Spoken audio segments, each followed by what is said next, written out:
전 세계에 있는 모든 바이오 기업들의 임상을 다 추적하는 게 어렵다 보니까 바이오가 좋으면서도 굉장히 어려운 분야거든요. 그리고 이거는 굉장한 전문성이 요구되는 경우가 많아요. 근본적으로 과학이니까요. 그런데 여기서 좋은 대안이 될 수 있는 게 바이오 ETF인데, 이 바이오 ETF에서도 액티브가 대세예요. 이제는 액티브가 대세야. 뭘 해도 액티브야. 자, 한번 봐보겠습니다.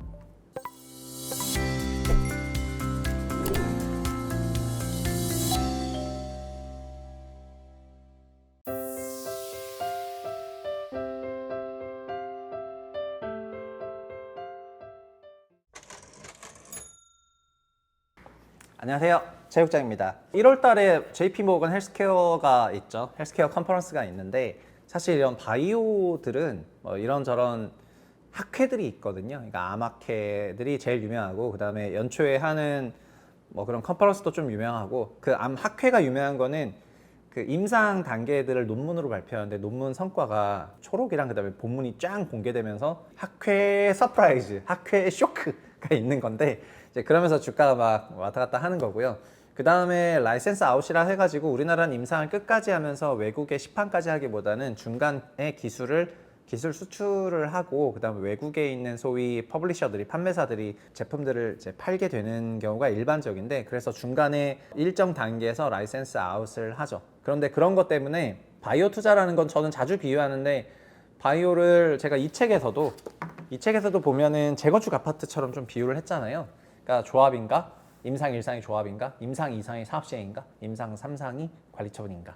그 다음에 이제 시판은 분양착공 하면서 이제 쫙 팔리게 되는 건데, 근데 그거를 내가 다 하면 좋겠지만은 전 세계에 있는 모든 바이오 기업들의 임상을 다 추적하는 게 어렵다 보니까 바이오가 좋으면서도 굉장히 어려운 분야거든요. 그리고 이거는 굉장한 전문성이 요구되는 경우가 많아요. 근본적으로 과학이니까요. 그런데 여기서 좋은 대안이 될 수 있는 게 바이오 ETF인데, 이 바이오 ETF에서도 액티브가 대세예요. 이제는 액티브가 대세야. 뭘 해도 액티브야. 자, 한번 봐보겠습니다. 바이오로 유명한 것 중에 제일 유명한 지표는, ETF는 코덱스 바이오죠. 이거는 삼성자산운용 코덱스에서 하는 바이오고, 이거는 패시브가 되겠습니다. 2016년 상장을 했고요. 그 다음에 바이오로 유명한 것 중에서 타임폴리오의 K 바이오 액티브, 얘는 23년에 상장을 했어요. 그 다음에 삼성 액티브죠. 그러니까 같은 코덱스는 삼성자산운용이고 코액트는 삼성 액티브 자산운용인데, 코액트에서 하는 바이오 헬스케어 액티브, 이것도 23년에 만들어졌어요. 타임폴리오랑 코액트랑 거의 비슷한 시기에 만들어졌어. 하나는 8월 3일, 하나는 8월 17일이니까 2주 차이밖에 안 나거든요. 그래서 23년 8월이 뭐다? 액티브는 23년 하반기가 그때부터 시작이었는데, 어쨌든 타이밍 맞게 각자 딱 준비하고 있는 그런 거를 낸 거죠. 한번 봐볼게요, 성과를. 일단 1년 성과를 보면은 코덱스 바이오 20.3%, 타임폴리오 K 바이오 액티브 26%, 코액트 바이오 헬스케어 액티브 27%로 코액트가 제일 높긴 하지만은 큰 차이는 아니잖아요. 거의 똑같은 거잖아요. 이제 타임이나 코액트가 똑같은 거고. 근데 패시브인 코덱스 바이오보다는 약간 높게 나왔습니다. 1년 성과로는요. 근데 더 길게 봐볼게요.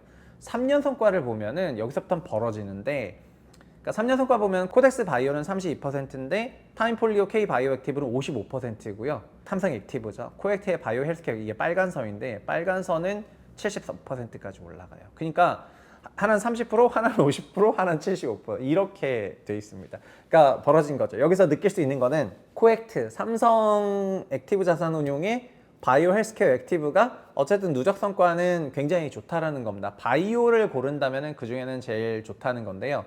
이제 종목을 봐보면은, 이게 액티브는 패시브랑 달라. 패시브는 종목 구성이 딱 고정돼 있고 내가 거기서 골라야 되지만은, 액티브는 계속 바뀌거든요. 액티브는 특히 탑5가 자주 바뀌고요.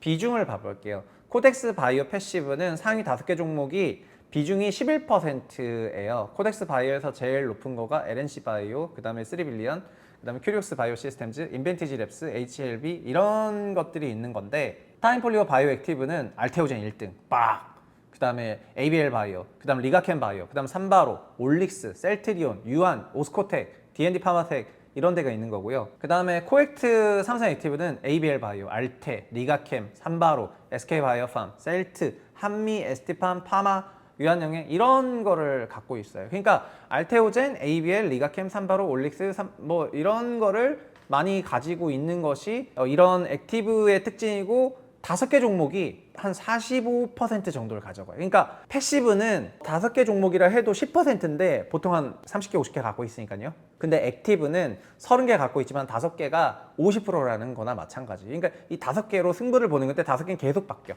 계속 바뀌는 게 액티브의 전형적인 것입니다. 저희가 바이오의 그 투자와 기회 위험은 임상 우리나라 회사만 하는 게 아니라 글로벌 회사가 다 하기 때문에 개인이 따라가기가 어려워요. 근데 성과가 나면은 크게 나거든요. 근데 바이오의 경우에는 일반 주식과 조금 다르게 저희 같은 리서치에서 바이오 섹터 애널리스트를 뽑을 때 어떻게 뽑냐면은 전공을 좀 따져. 일반적인 소위 상경계통 출신들이 대부분 섹터를 다 커버할 수 있는데 커버 못하는 몇 개 섹터가 있는데 그 중에 하나가 바이오이고요. 바이오는 보통 누가 하냐? 의대나 약대 아니면 제약회사 출신들이 합니다. 그러니까 산업에서 많이 데리고 와요. 요새는 바이오 애널리스트 연봉이 작아가지고 많이 안 오는데 근데 예전에는 우리가 많이 줬으니까 여기서 많이 오셨거든요. 많이 오셨다가 그냥 동아제약 다니다가 리서치 하다가 갑자기 와가지고 글 한번 썼는데 갑자기 1등 애널리스트 되고 막 이런 경우였는데 그러다가 지금 다시 바이오 회사에 뭐 CFO로 가든 아니면 CMO로 가든 뭘로 가든 막 가시는데 지금 저희 하나증권에서도 제약바이오가 약가평가 심사원 거기 출신에서 오셨는데 쓰자마자 갑자기 혜성같이 등장해서 1등을 한 다음에 지금은 삼성에 있는 경제연구소로 가셨거든요. 그룹 경제연구소로 가셨는데 거기 가서 바이오를 담당하고 있습니다. 어쨌든 바이오 애널리스트들은 다른 애널과는 전공이 조금 다르다. 그 다음에 하나가 더 있는데 그게 아마 반도체 정도거든요. 그러니까 바이오하고 반도체는 굉장히 테크 베이스의 애널들이 하고 그 전공을 되게 따져요. 근데 바이오 반도체를 제외한 나머지 애널리스트들은 전공 무관 일반적으로 하는 거니까 그 안에서도 이제 기술 티어가 조금 존재한다는 거죠. 그래서 반도체 애널리스트들이 몸값이 가장 비싸고 한국에서는 그 다음에는 바이오 애널리스트 몸값이 진짜 비싸요. 그래서 바이오를 운용까지 하려면은 그러면은 똑같이 운용력 중에서도 바이오에 대한 그 이해도가 굉장히 높은 그런 운용력 매니저를 기관이 갖고 있어야 되는데 이런 분들이 금융시장에 계속 남아있는 분이 진짜 극소수거든요. 그래서 지금 어디 정도냐면은 미래자산, 타이거, 그 다음에 삼성 액티브, 코액트, 타임폴리오, 그 다음에 한투, NH 아문디 여기서 하나로를 하니까 이제 이 정도고 3호로 가면은 뭐 예전에 쿼드라든가 이런 굉장히 유명한 데가 있었습니다. 어쨌든 바이오를 잘하는 데는 잘 본 사람들이 있고 그 사람들이 되게 유명해요. 근데 ETF로 비교를 한번 해볼게요. 지금 코액트 바이오 헬스케어 액티브 3년 75%죠. 그 다음 타임폴리오 K 바이오 액티브 55%고요. 하나로 바이오 코리아 액티브가 41%입니다. 하나로도 NH 아무데인데 바이오 코리아를 낼 정도로 바이오를 잘 보는 사람들이 있으니까 이제 이런 거를 내는 겁니다. 참고로 패시브는 얼마 안 되는 거는 3년 30%는 보셨을 거고요. 근데 여기서 그러면은 삼성 액티브 자산운용이 바이오를 왜 잘하냐면은 뭐 근본적으로 삼성 계열사에 삼성 바이오로직스가 있지 않습니까? 삼성 바이오로직스가 있기 때문에 전체적으로 그 삼성의 그 코덱스 팀이든 코엑스 팀이든 그룹 리서치의 수준이 전체적으로는 되게 높은 그런 상황이다 이렇게 생각하시면 좋을 것 같고요. 제가 그 같이 일했던 진짜 어떻게 세상에 이런 사람이 다 있을까 했었던 선민정이라는 분이 하나증권에 계셨는데 그분도 지금은 그 삼성 계열사로 이직을 하셨거든요. 근데 그 전체적으로 보면은 그룹의 바이오 리서치 수준이 진짜 높다. 이게 그냥 주식 차원이 아니라 소위 산업이나 바이오 전략 차원에서까지도 하다 보니까 코액트 바이오가 확실히 굉장히 높은 성과를 내는 게 아닌가 싶습니다. 그러니까 삼성이 약간 언제부턴가 반미세 약간 가까운데 반도체도 좀 반쯤 미쳐 있고 바이오도 좀 반쯤 미쳐 있는데 반도체 요즘 하이닉스에 많이 밀려서 그렇지 어쨌든 이 회사도 굉장히 저력 있는 회사고 뭐 미래가 약간 로봇이라고 한단 말이에요. 요즘에 로봇 묻어가지고 삼성전자 주가가 잘 나가는 거잖아요.